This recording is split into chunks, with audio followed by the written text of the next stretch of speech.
കോഴിക്കോട് താമരശ്ശേരി താലൂക്ക് ആശുപത്രിയിൽ വനിതാ നഴ്സുമാരെ സൂപ്രണ്ട് മാനസികമായി പീഡിപ്പിക്കുന്നുവെന്ന് പരാതി. ആശുപത്രി സൂപ്രണ്ടിനെതിരെ നടപടി ആവശ്യപ്പെട്ട് ഗവൺമെന്റ് നഴ്സസ് അസോസിയേഷൻ രംഗത്ത് വന്നു.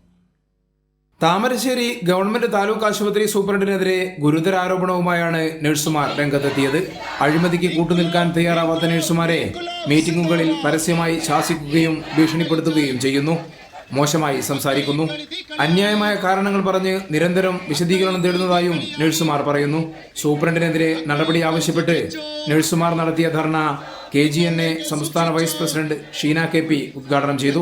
ഞങ്ങളെ ജീവനക്കാരെ ഇത്തരത്തിൽ പീഡിപ്പിക്കുമെന്ന് പറഞ്ഞുകൊണ്ട് തന്നെ ഞങ്ങൾ DM ഓഫീസിൽ പോയിട്ടുണ്ട്. DMO പറഞ്ഞത് ഈ സൂപ്രണ്ടിനെ വിളിച്ചുകൊള്ളാം, വിളിച്ച് പരിഹരിക്കാം. സൂപ്രണ്ടിനെ വിളിച്ചിട്ടുണ്ട്, ഇനി പ്രശ്നങ്ങളൊന്നും ഉണ്ടാവില്ല. അപ്പം നമ്മൾ എന്താ കരുതുക? പ്രശ്നങ്ങളൊന്നുമില്ല. കാരണം നമുക്കിത് മുന്നോട്ട് പോകണമെന്നൊന്നും ആഗ്രഹമൊന്നുമില്ല, അത് പ്രശ്നങ്ങൾ വേണ്ട.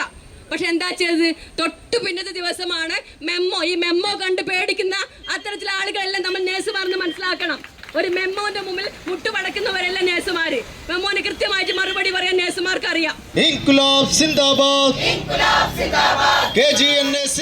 ആശുപത്രിയിൽ വനിതാ ജീവനക്കാർക്ക് സമാധാനപരമായി ജോലി ചെയ്യാൻ സാഹചര്യം ഉറപ്പാക്കണമെന്ന് കേരള ഗവൺമെന്റ് നഴ്സസ് അസോസിയേഷൻ ആവശ്യപ്പെട്ടു.